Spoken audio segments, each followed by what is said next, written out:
You know the why human trafficking work is needed to fight for the freedom of modern day slaves. But love, passion, commitment isn't all you need to be an effective and successful anti-trafficking advocate. Learn the how. I'm Dr. Celia Williamson, Director of the Human Trafficking and Social Justice Institute at the University of Toledo. Welcome to the Emancipation Nation podcast, where I'll provide you with the latest and best methods, policy, and practice discussed by experienced experts in the field so that you can cut through the noise, save time, and be about the work of saving lives. Welcome to the Emancipation Nation, episode 133. This week, we dive back into the survivors' journeys. These are journeys that you travel as somebody who's experienced any type of trauma, particularly from human trafficking, but this type of trauma could be because of previous child abuse, domestic violence, sexual assault. It's all relevant. And today we're talking about the 10th journey. But let me remind you of the previous journeys. If you remember, journey 1 was about hope and belief in your recovery. The second journey is all about courage to assemble your bomb squad. Your bomb squad, remember, is your trauma treatment therapist, maybe your case manager, your NA or AA sponsor, maybe your trauma-focused yoga instructor, those type of folks, those formal support systems that could help you. The third journey was all about self-discovery, learning about your trauma and your trauma symptoms and your triggers. The fourth journey is all about internal safety. The fifth journey is all about external safety, who's around you in your space, and keeping that space safe and peaceful. Your sixth journey is all about self-determination and self-examination, looking back through your life to find out how you got to this place. And in no way does that dictate the potential of your future. The seventh journey, all about learning to trust those who are trustworthy. Eighth journey, all about healthy relationships. Ninth journey is about those unspoken commitments that don't benefit you that we need to reveal and change. 10th journey today is about self-forgiveness, one of the most important journeys that you can go on as somebody who has survived something traumatic. First of all, when we survive trauma, we feel like a survivor, right? And of course, self-compassion hasn't really been a requirement for survivors, but it's critically needed for thrivers. So as survivors, we experience survivors' guilt. Why did I survive? I shouldn't have made it through. How did I make it through? There's so many people that don't make it through, yet I did. Why? What is my purpose here? We can not only experience guilt, but we can experience shame. What did I do to deserve this? Because I'm trying to make sense of it, and it makes no logical sense. Why did that happen to me? So, and then society doesn't really help us a whole lot when we're experiencing guilt and shame, because sometimes they can add to it, and that's called stigma. They can stigmatize us. One of my favorite comments is from Tupac, a former rapper, and he created a poem called "The Rose That Grew from Concrete." But in a discussion, he offered this quote: "When you become an adult, you have sympathy for everything from animals to whales to fur, everything except us. If you saw a rose that grew out of concrete, even if it had messed up petals and it was a little to the side, you would marvel at just seeing a rose grow through concrete. So why is it that you see some ghetto kid grow out of the dirtiest circumstances, and he can sit across from you and he can make you smile, make you cry, make you laugh, and all you can talk about is his dirty rose and his dirty stems and how he's lean and a little crooked to the side. You can't even see that he came up out of that shit." And that is some of the stigma that some of the professionals have. They wear this lens that they can't see the beauty and the sweetness that crooked rose, that a little bit hurt rose brings to you. So this stigma encourages us to then feel self-blame and to feel guilt about our own experience. So by the time somebody reaches the pinnacle of the 10th journey, they are ready to go deep inside and practice some self-forgiveness. So let's look a little more intricately at this guilt and this shame and what you believe you are responsible for. So let's separate out what you're responsible for and what you're not responsible for. So those experiences where you had total control and responsibility for belong to you. Those experiences in which you didn't have power and control or responsibility for are not yours. Those include the experiences you wish you had power over, the experiences you wish you could have controlled, and the experiences you feel responsibility for. But without having enough power and control, you couldn't have changed the circumstances or the outcome. So take those off your list. The last one is tricky because you need to remove those experiences in which you had all of the responsibility and accountability for, but weren't given the authority to manage the situation. In these situations, you were powerless. So you need to take time to forgive yourself, because even though it may have been your responsibility, and maybe people even held you accountable, but if you didn't have any real power or control over the situation, you couldn't have changed the outcome. So you can forgive yourself for not possessing the power to have changed the outcome, but it really isn't your fault.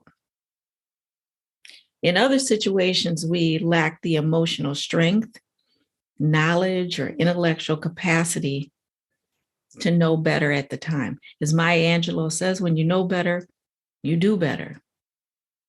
So there are many ways that people become incapacitated to step in and stop what's happening. Typically, it's because the people and the environment at the time made it seem either normal or almost impossible to stop. Others set the tone and establish the rules for behavior in that environment. This isn't an excuse for your behavior or theirs. It's simply putting it into the context of the time. Because everybody would love to judge history based on today's standards, today's environment, and what they know now. But that's not how it was then.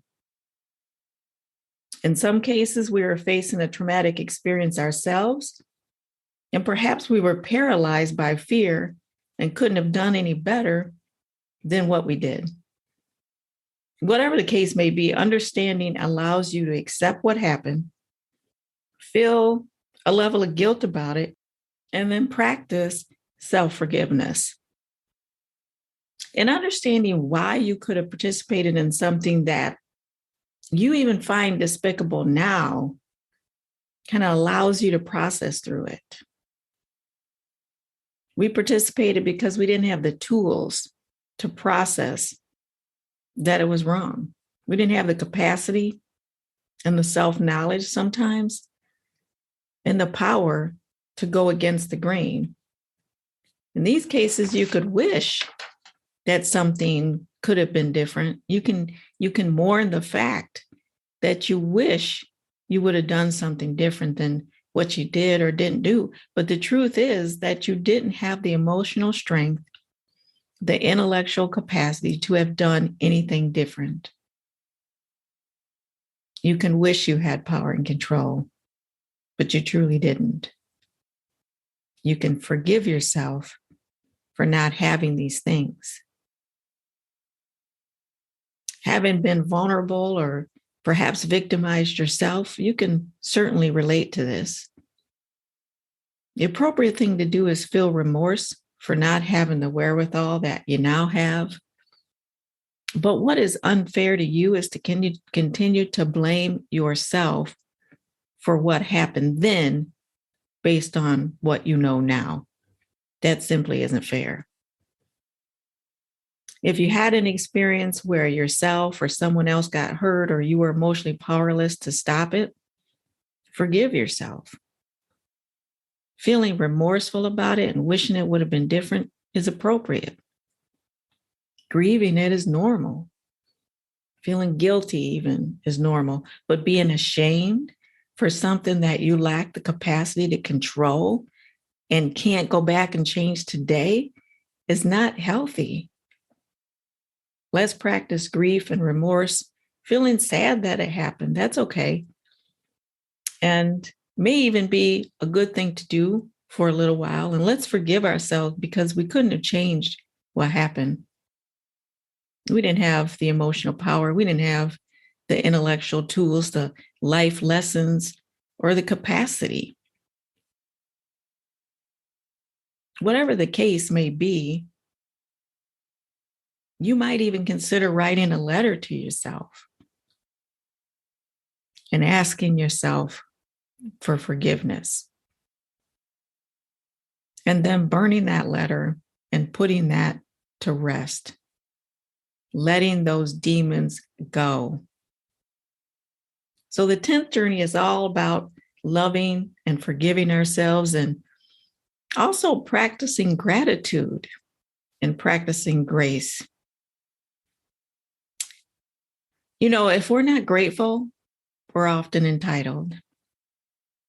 So when you practice gratitude, you're happy to be alive. You're happy that you get to see the sun one more day. You're happy to have food in your belly. You're happy to be able to walk. You're happy to be able to be warm when you need to be warm and to have clothes and all of the simple things that we take for granted, but that we can certainly practice gratitude around.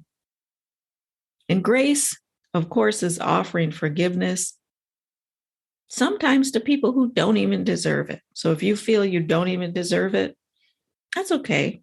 Offer yourself a little grace.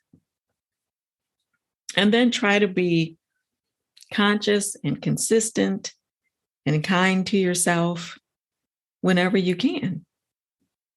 You know, I'm not the best at this either. I mean, I've had to circle back to people that I've blamed and I've shamed in the past and made my amends. I've had to circle back to myself and forgive myself for things that I lacked the capacity to do then. And I like the idea of circling back. It's never too late to circle back. So just think about that. You know, great changes can't be rushed, and rushed changes aren't that great. So take your time, and when the timing is right, circle back to those people, circle back to yourself, and practice forgiveness. The first relationship you have is with yourself. So if you're going to be successful as a friend, as a life partner, then you need to be a good friend to yourself first. When you're feeling shame, identify it. If you did something wrong, give yourself permission to feel guilty about it. If you've done something wrong, make amends by apologizing and making it right. Don't hold on to it, though, so tightly. Don't let it fester and poison inside you. Genuinely apologize. And if it's possible, make it right. If it's not possible, explain. And once you've made amends, let it go and move on. If you feel guilt or shame about something you had or had no control over, work with a therapist or a counselor to work through it and let it go. And then for some of us, we have to practice letting go every time it pops back into our heads. Say a prayer about it and release it time and time again until you're able to permanently let it go. And if you can't permanently let it go, that's okay too. There used to be a beer commercial years ago. It was for Old Milwaukee Beer. That's what it was. And they used to say, it doesn't get any better than this. Old Milwaukee, it doesn't get any better than this. That was a tagline. So when you feel like you haven't done enough or been enough or worked hard enough or reflected on the fact enough or forgiven yourself enough or been able to let it go permanently, that's okay. As long as you're able to quiet that guilt, quiet that shame, quiet that voice as much as you can, and then say to yourself, it doesn't get any better than this. This is who I am, 100% my full flavored, no diet self.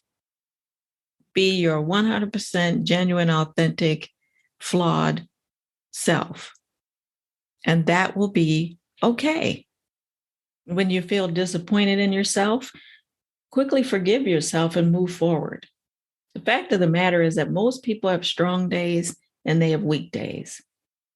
On the strong days, you'll move forward doing the right things and being the person that you can be proud of. So relish in those days because those are the days in which the magic happens. Be proud. During the weekdays, take care of yourself. Take good care of your heart and take good care of your feelings. Be a good friend to yourself and take it easy during those days. Do yourself a favor. During these days, don't make demands on yourself. Stay in your safe place. Lick your wounds. Build yourself back up. Do the things you love to do. And watch your thoughts during those days. Don't allow your wounds to re-injure you on those days. This is a time of nurturing and building yourself back up. And know that, when you lean into your truth, you feel validated. So don't be afraid to lean into your truth. The best way to be a great anti-trafficking advocate is to be human, to lean into your truth, to be authentic, to even let people know that you're flawed, you struggle. All of those things validate the other people and they give the other people permission to scratch where they itch and to be fully human and to struggle and to triumph and to move on. What I've been talking to you about is called The Survivor's Journey.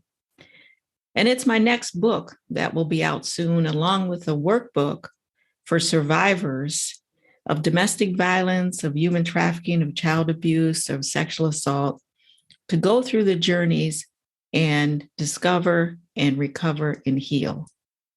So stay tuned for that. There's also associated TNT groups that go along with the Survivor's Journey book. And TNT stands for Your Truths and Transformation. So through understanding your truths, you will experience transformation. So those are the TNT groups. The book is called The Survivor's Journey, along with the workbook. Stay tuned, and I will be talking to you more about where you can get the book and where you can be trained to become a TNT facilitator and get access to the Survivor's Journey groups. So stay tuned. I'll let you know where soon you'll be able to get access to the Survivor's Journey book and workbook and how you can become a trained facilitator of TNT groups. Until next time, the fight continues. Let's not just do something, let's do the best thing. If you like this episode of Emancipation Nation, please subscribe and I'll send you the weekly podcast. Until then, the fight continues.